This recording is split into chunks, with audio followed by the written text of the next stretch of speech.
Hola, hoy dedico el programa Ser Humano a padres y madres como Eda y Porfirio, que entregan a la sociedad seres humanos con valores que aportan muchísimo.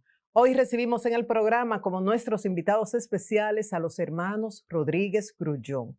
Ellos descienden de héroes nacionales, de luchadores por la democracia y desde jovencitos han estado comprometidos con la defensa de la libertad, de los derechos humanos, del medio ambiente, entre otras causas. Ellos tienen diferentes profesiones. Hay dos que son licenciados en Derecho, hay una comunicadora y hay una psicóloga. Y también han hecho otras especialidades. Un ejemplo, en agricultura ecológica y sostenibilidad.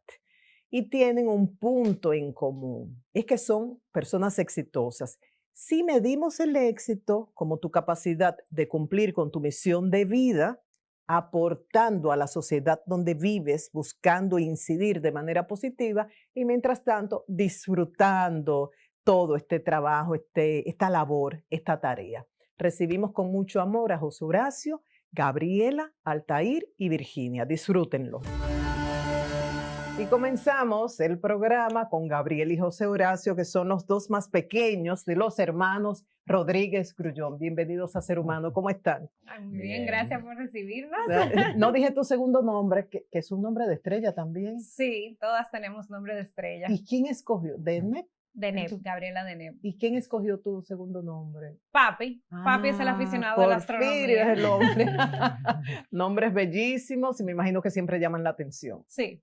Descendientes de héroes nacionales. Vamos a recordar quién fue ese bisabuelo por el cual te llamas José Horacio, el abuelo paterno, el abuelo materno. Vamos a recordarlo brevemente, por favor.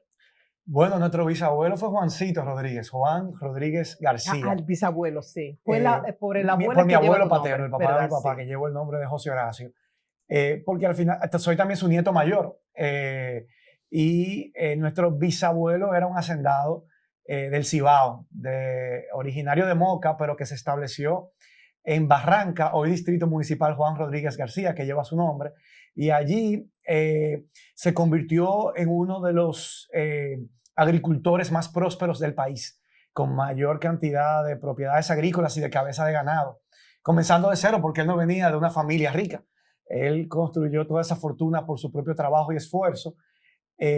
Y un poco de suerte porque él sembró cacao y coincidió que justo en su primera cosecha se dispara el precio del cacao, cerca de las guerras y eso. Y entonces eso, digamos que a pesar de que mucho trabajo, también tuvo ese golpe de suerte de que el precio del cacao pasa a verse en un monto que nunca había tenido, lo que le permitió seguir creciendo. Y adquirir muchas tierras, y en la década de los años 40, decide poner toda esa fortuna que había acumulado a lo largo de su vida a la disposición de la lucha antitrujillista.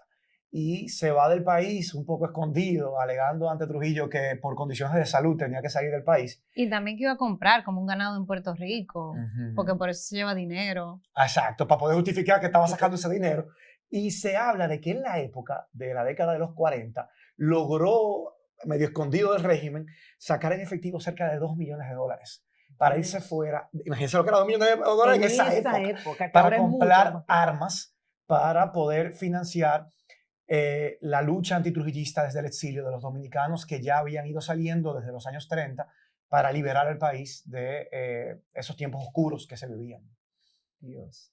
Y vemos hoy cómo sigue en la familia el proyecto de la agricultura y el proyecto de la política. Y en el caso de los abuelos. Bueno, entonces luego nuestro abuelo José Horacio, que era el hijo mayor de Juancito, recién se había casado con nuestra abuela Guillermina Mima, que por ese lado de la familia también eran luchadores, de San Juan de la Maguana también eran luchadores antitrujillistas. Nuestra abuela venía de una familia también que su hermano menor, con 15 años de edad, por estar repartiendo volantes y panfletos en contra de la dictadura, tuvo que exiliarse. Lo metieron preso, lo torturaron, casi pierde la vida y se logra exiliar en la embajada de Venezuela. Primero asilar. Se logra asilar en la embajada de Venezuela, que estaba custodiada y asediada, pero nuestra bisabuela era amiga porque iba junta a la misa con la esposa del embajador, iban juntas a la iglesia con el embajador de Venezuela y le pide cómo le facilita la posibilidad de que su hijo, el hermano de nuestra abuela, pueda asilarse a la embajada. Y entonces él se va al exilio, el primer familiar exiliado, el hermano de nuestra abuela, que se casa, ¿verdad?, con nuestro abuelo, que por el lado de Juancito también era el luchador antitrujillista, y ellos, mi abuelo, en esa época la gente no sabe que uno no podía salir libremente del país. Para poder salir del país, que hoy es un derecho básico, claro, la libertad de tránsito, uno ni lo valora, o sea, lo ve como algo lo da por sentado. Sí. Había que ir al gobierno a pedirle el pasaporte y uno tenía que explicar qué uno iba a hacer fuera del país. Entonces nuestro abuelo va y se reúne directamente con Trujillo y le dice nuestro abuelo José Horacio Rodríguez Vázquez, que estaban emparentados con Horacio Vázquez para atrás, el expresidente también, y le dice que él quería permiso para ir a buscar a su padre. O no, Trujillo lo manda a buscar, sí, y le dice, yo tengo información de que su papá está conspirando contra mí fuera, en Cuba. Y él le dice, no, para nada, él está con problemas de salud y por eso no ha podido volver, pero deme permiso para yo irlo a buscar. Entonces Trujillo le da el pasaporte. Él viaja, pero efectivamente. Pero no le dan permiso, pero no le dan permiso que salga la esposa. Él le pide permiso también para nuestra abuela. Pero no se lo concede. Y no se lo da, no, su esposa se queda. Que tenían 6 meses de casado. Dios. Su esposa se queda. Y cuando Trujillo confirma que él se va y no vuelve, porque estaban conspirando, a nuestra abuela misma la mandan presa para Higüey. Y se pasa 4 largos años presa en Higüey con su mamá. ¿Cómo? En esa época sin poderse comunicar. Eso era una cartita vigilada y custodiada. Y eso fue una tragedia. Solo familiar. Le permitían. Pero hay que hacer un documental de eso, hay que de verdad. Villa está escribiendo una novela. Qué bien, qué bien. Está recopilando todas esas historias. Falta el abuelo materno. También un luchador antitrujillista, Oscar Grullón, de Montecristi, originario de Montecristi, y también estaba involucrado en la juventud que en esa época combatía la dictadura, y también fue apresado en la cárcel de la 40 y torturado, y por eso más tarde él sobrevivió a la dictadura. Y más tarde ya es parte de los fundadores de la Fundación Testimonio, que recuerda, se encargó de recordar esos episodios de la dictadura. Y Gabriela, ¿y qué significó para ustedes crecer, criarse en una familia donde historias patrióticas son parte de la historia familiar? Wow, realmente como uno crece con un sentido de responsabilidad como grande y de responsabilidad social. O sea, yo recuerdo chiquita como todos los 14 de junio sentir como ese peso de lo que significó la lucha en la dictadura, de lo que significó y del dolor familiar, porque también hay muchas heridas no sanadas en mi familia. Esa bisabuela, por ejemplo, que mencionaba a José, que estuvo presa, le mataron a un hermano, un crimen famoso, y en su lecho de muerte, papi siempre recuerda que uno de sus grandes dolores fue que ya no sabía dónde estaba el cuerpo de su hermano. Entonces, un poco como esas historias te van dejando como un peso de entender y de responsabilidad, de no dar por sentado pues la democracia que tenemos con toda la carencia que tiene, ¿verdad? Claro. Pero como uno decir, esto es un logro que ha costado y el desafío está cómo mejorarla, pero nunca en echar para atrás, que es lo que a veces alguna persona tienden como a decir, no, antes era mejor. Entonces yo creo como tener eso siempre bien claro ha sido como un peso grande. Horacio, entonces ustedes desde pequeños iban a los actos del 30 de mayo, 25 de noviembre, 14 de junio y luego los vimos en marchas. Yo creo que llamó mucho la atención en esos momentos que uno veía jóvenes de clase media luchando por derechos, por medio ambiente en las calles del Polígono Central, por ejemplo. Fue así. Sí, yo recuerdo la primera vez de haber participado en una protesta. Yo tenía 14 para 15 años. Era muy joven y yo me acuerdo haciendo unas pancartas en la casa y ahí en la Churchill con Roberto Pastoriza con esas pancartas protestando y esa protesta luego al otro día primera plana del periódico Hoy. Eso fue el movimiento Ya Está Bueno, que nuestra hermana mayor Altair fue como de las principales cabecillas de ese movimiento. Recordemos que en el 2003 hubo una fuerte crisis económica en el país, luego de los fraudes bancarios, los bancos, sí. Se disparó el dólar, la economía se contrajo y eso afectó la calidad de vida. Se habla de que 1 millón de dominicanos pasaron a la pobreza en esa crisis. Y nosotros fuimos y ahí estuvimos protestando y me acuerdo que también se criticaba también como los altos niveles de militarización del gobierno, del entonces expresidente Hipólito Mejía. Nosotros también, en nuestra familia, denunció nuestro papá como fue presidente de la... Nuestro papá nunca se metió en política partidaria, pero siempre fue activo desde la sociedad civil. nunca fue indiferente, ni lo ha sido. Él era presidente de la Fundación Héroes de Constanza Mamón Estero Hondo, que es una fundación fundada por las viudas y las madres de los expedicionarios de la gesta de Constanza Mamón Estero Hondo del 14 y 20 de junio de 1959, donde murió nuestro abuelo, el papá de nuestro papá. Y nuestro papá era en esa época presidente de la fundación, que es lo que se encarga de mantener viva esa memoria histórica. Y en esos años hubo varios atentados directos desde el gobierno a la memoria de esos héroes. El entonces secretario de Estado de las Fuerzas Armadas hizo un homenaje a los militares trujillistas que masacraron a nuestros héroes y que los asesinaron.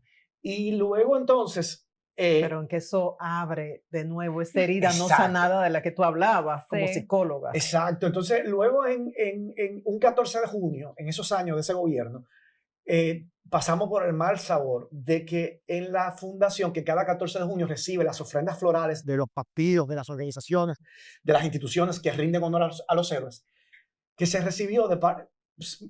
Mi papá era que daba el discurso, hoy la presidenta es alguien de nuestra generación, Isabel Vargas, hija de Mayobanes Vargas, uno de los sobrevivientes de esa gesta de los héroes que sobrevivieron. Y en esa época era nuestro papá, Porfirio, que recibía esa ofrenda y celebraba como que por primera vez el hoy Ministerio de Defensa, antes Secretaría de Estado de la Fuerza Armada, envió una ofrenda floral a los héroes. ¡Wow! Y él lo destaca. Y cuando luego van a ver el mensaje que tiene, la ofrenda no estaba dedicada a los héroes, estaba dedicada a los militares. Yes. Que los pocos militares que cayeron asesinando por órdenes de Trujillo a esos dominicanos patriotas, héroes que vinieron a combatir la dictadura. Y eso en su momento fue un escándalo. Y eso fue parte de lo que a nosotros nos hizo también repudiar a ese gobierno de ese momento. Supongo que a ustedes los marcó mucho. No sé si los dos participaron en programas de AFS. Sí. Entonces, ¿dónde fueron? Los cuatro. ¿Dónde les tocó ir y qué representó brevemente? Bueno, yo fui la oveja negra de la casa. ¿Por qué oveja negra? Bueno, la diferente, como dicen. Yo me fui a Brasil. Y fue una decisión muy controversial a nivel familiar, porque todos mis hermanos habían ido a Europa, José fue a Bélgica. Y bueno, yo quería conocer Latinoamérica y me lancé a Brasil. Fue una experiencia dura. Mi experiencia fue dura, pero fue muy enriquecedora. Aprendiste mucho. Bueno, a Gabriel le tocó llegar a una casa donde cuando ella llega, hay una zona rural al norte de Brasil, que es más pobre, durmiendo en hamacas. Era donde le tocaba dormir. Para que pueda entender. ¡Qué experiencia! Las condiciones de vida, o sea, no tenía cama. Y ahí pasaste el año. No, luego se cambió. No, pero no por eso. Hubo una serie de situaciones ahí con AFS y luego me mudó a otra ciudad un poco ya más ciudad, porque no era tan campo. Pero fue muy lindo. Y ese mismo pueblito donde llegué también fue muy lindo, pero fue una experiencia retadora. Tú fuiste a Bélgica y también te marcó. Sí, claro. Y todavía el día de hoy, hace ya 19 años que fui, preservo ese vínculo con esa familia que me acogió y que sigo tratando de manera muy estrecha. Yo estaba en una zona muy rural también de Bélgica, pero Bélgica es un país pequeñito, más pequeño que la República Dominicana, pero muy próspero, sobre todo la parte norte, que era donde yo vivía, que le llaman Flandes, la parte flamenca. Y ahí se habla un idioma muy similar al holandés. Y en esa época yo lo hablaba muy bien, ya ha pasado mucho tiempo y lo he ido olvidando, pero fue una experiencia única e inigualable, así que me marcó para toda la vida. Experiencias de José Horacio como político, experiencias de Gabriela como psicóloga, activista social, especialista en temas de género, derechos sexuales y reproductivos, cuando regresemos. Síguenos en nuestras redes sociales como Ser Humano TV.